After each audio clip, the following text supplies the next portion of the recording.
Resmi bertarung dalam pemilihan presiden 2024, ketiga pasang capres-cawapres memiliki visi misi prioritas di sektor ekonomi. Dalam setiap kegiatan kampanyenya di berbagai daerah, baik dari calon presiden nomor urut 1, 2, dan 3, selalu menggaungkan isu ekonomi. Mulai dari janji pemerataan ekonomi, mengurangi angka kemiskinan, hingga penciptaan lapangan kerja. Tujuannya satu, menarik hati pemilih untuk bisa memenangkan pesta demokrasi pada 14 Februari 2024 mendatang. Pasangan nomor urut 1, Anies Baswedan dan Muhaimin Iskandar, berkomitmen menumbuhkan ekonomi hingga 6,5% di tahun 2025-2029. Menurunkan pengangguran hingga 4% pada 2029, menurunkan kemiskinan menjadi 5% pada 2029, serta menciptakan 15 juta lapangan kerja. Sementara pasangan Capres-Cawapres nomor urut 2, Prabowo Subianto, Gibran Rakabuming Raka, berkomitmen menaikkan pertumbuhan ekonomi hingga 7% di tahun 2025. Menurunkan angka kemiskinan di bawah 6% pada tahun 2029 dan membuka lapangan kerja seluas-luasnya. Pasangan Capres-Cawapres nomor urut 3, Ganjar Pranowo dan Mahfud MD, juga berjanji akan meningkatkan pertumbuhan ekonomi hingga 7% dan keluar dari middle income trap. Mengurangi jumlah pengangguran dengan menciptakan 17 juta lapangan kerja baru, serta menurunkan tingkat kemiskinan menjadi 2,5%. Dalam kampanyenya di Banjarmasin, Kalimantan Selatan, calon presiden nomor urut 1, Anies Baswedan, berjanji akan membangun stadion bertaraf internasional di Banjarmasin, setara dengan Jakarta International Stadium.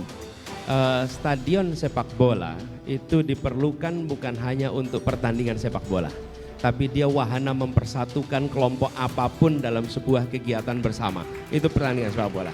Kami membangun rencana bangun di Makassar.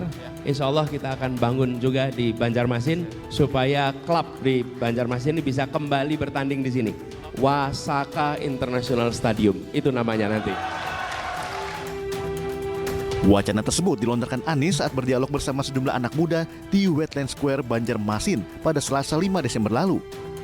Tak hanya satu, Anies bahkan obral janji akan membangun 10 stadion bertaraf internasional di 10 kota berbeda jika kelak terpilih menjadi presiden. Janji membangun 10 stadion bertaraf internasional tak lepas dari pengalaman Anies membangun Jakarta International Stadium saat menjadi gubernur Jakarta periode 2017-2022. Berdiri megah di atas lahan seluas 26,5 hektar, nyatanya JIS memiliki sejumlah kekurangan. Mulai dari minimnya area parkir, akses keluar masuk yang sulit, hingga rumput lapangan yang tak memenuhi standar FIFA. Saat maju dalam Pilkada DKI Jakarta 2017, Anies Baswedan memiliki 23 program yang dijanjikan jika dirinya terpilih menjadi gubernur. Namun menjabat gubernur Jakarta selama 5 tahun, hanya 5 program yang dapat direalisasikan. Selain gagal merealisasikan janji kampanyenya, Anies justru meningkatkan angka kemiskinan di Jakarta. Berdasarkan data Badan Pusat Statistik, jumlah kemiskinan di Jakarta naik pada 2022 menjadi 494.930 jiwa. Data tersebut naik lebih dari 25% jika dibandingkan saat pertama kali Anies menjabat menjadi gubernur, yakni sebesar 393.120 jiwa. Sementara, Capres nomor urut 2, Prabowo Subianto, memiliki program andalan pembagian makan siang dan minum susu gratis jika kelak terpilih menjadi orang nomor 1 di Indonesia. Program khusus bagi siswa tersebut dibuat untuk mencegah kekurangan gizi atau stunting. Dalam kampanye perdananya, Prabowo mendatangi Pondok Pesantren Miftahul Huda, Tasikmalaya, Jawa Barat, dan membagikan makan siang serta susu gratis untuk 7.000 santri. Anggaran yang dibutuhkan untuk program makan siang dan susu gratis bagi pelajar dan ibu hamil ini cukup fantastis, yakni mencapai 400 triliun rupiah. Didapuk menjadi Menteri Pertahanan dalam Kabinet Indonesia Maju periode 2019 hingga 2024, Prabowo Subianto memiliki anggaran yang fantastis. Tahun 2024, anggaran yang digelontorkan pemerintah terhadap kementerian di bawah pimpinan Prabowo tersebut mencapai 386 triliun rupiah. Ironinya, menurut Menteri Keuangan Sri Mulyani, anggaran tersebut bersumber dari utang luar negeri senilai 61,58 miliar rupiah. Seperti diketahui bahwa Kementerian Pertahanan anggarannya adalah anggaran yang ada di dalam DIPA yang seperti hari ini disampaikan sama seperti kementerian yang lain. Namun untuk Kemenhan ini ada alokasi yang cukup signifikan, yaitu dari pinjaman luar negeri. untuk tahun 2020 hingga 2024, waktu itu sudah disetujui oleh Bapak Presiden 20,75 miliar US dollar untuk periode 2020-2024. Nah, kemarin karena adanya berbagai perubahan, maka alokasinya dinaikkan untuk 2024 menjadi 25,0 billion US dollar. Tak kalah dengan dua capres lainnya, capres nomor urut 3 Ganjar Pranowo juga melakukan kampanye secara masif ke berbagai daerah untuk menyerap langsung aspirasi masyarakat. Saat berkunjung ke Kendari, Sulawesi Tenggara, Ganjar berinteraksi langsung dengan pedagang di Pasar Mandonga, Kendari.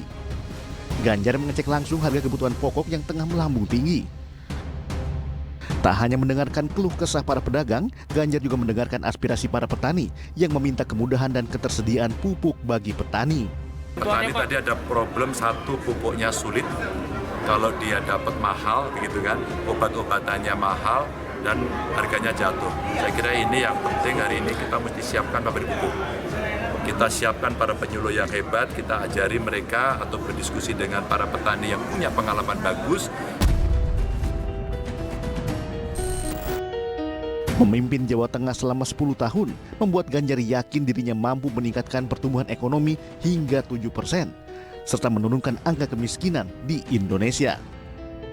Dari data Pusat Statistik, jumlah penduduk miskin di Jawa Tengah pada Maret 2013 atau sebelum Ganjar menjabat sebesar 4,29 juta orang atau 14,56%. Usai menjabat sebagai Gubernur Jawa Tengah selama 2 periode, angka kemiskinan Jawa Tengah terus mengalami penurunan. Pada Maret 2023, angka kemiskinan di Jawa Tengah mencapai 3,79 juta orang atau 10,77%. Transaksi janggal dengan nilai triliunan rupiah terendus, lebih dari 6.000 rekening yang terlacak atas nama peserta pemilu dan pengurus partai. Selengkapnya di iNews File sesaat lagi.